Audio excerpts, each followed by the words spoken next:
Hello chemists, in this video we're going to learn about the vibrant science of color chemistry. Let's start with a few questions. What is a color chemist? We can ask ourselves a few questions when looking at this picture, like what do you notice about this picture? What do you think the person is doing? Where do you see the chemicals in this picture? Where do you see science tools?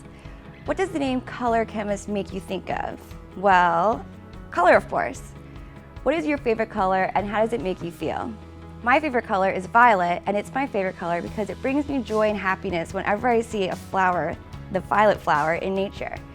Do you know how to make the color violet? Well, by mixing red and blue. What colors do you think we have to mix to make your favorite color? So what do you think a color chemist does? Well, actually, you've already begun to think like one.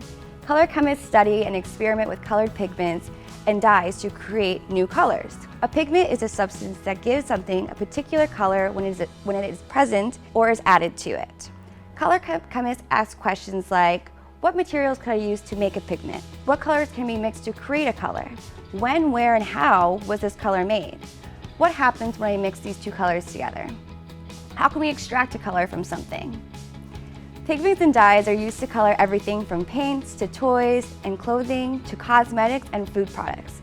A color chemist creates new pigments that use less harmful materials, improve the performance of a clothing dye so that it doesn't fade after washing, and develop new processes to make color that produces less waste.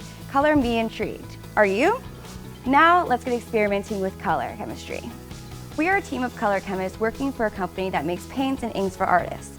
The company wants to create a new set of watercolor paints called nature inks that are made from things found in nature. What kind of things in nature can you think of that have color? That's right, plants, flowers, even bugs.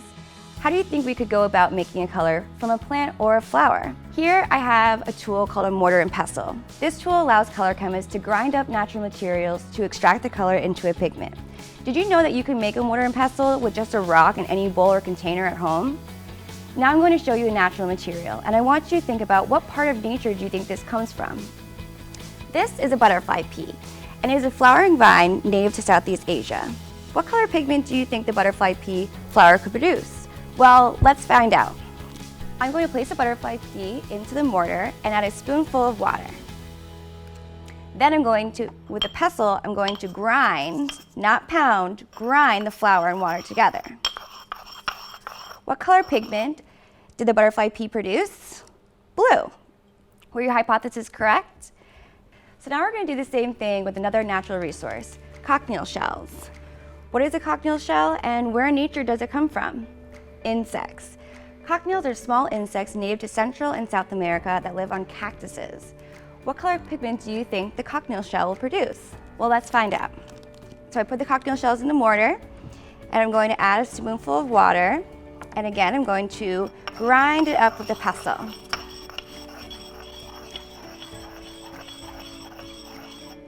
And what color did it produce? Red. Now it's time for you to be a color chemist and create pigments. In the color chemist activities that you will conduct, you will learn how to create a pigment from a natural material and liquid solutions. Materials needed for the activities is a butterfly pea flower, cochineal shells, water, a cup, and a rock to act as a mortar and pestle, a well plate, toothpicks, pipettes, bottles of citric acid, vinegar, baking soda and washing soda solution, watercolor paper, paintbrushes, and a pencil. Have a fun and vibrant time as a color chemist.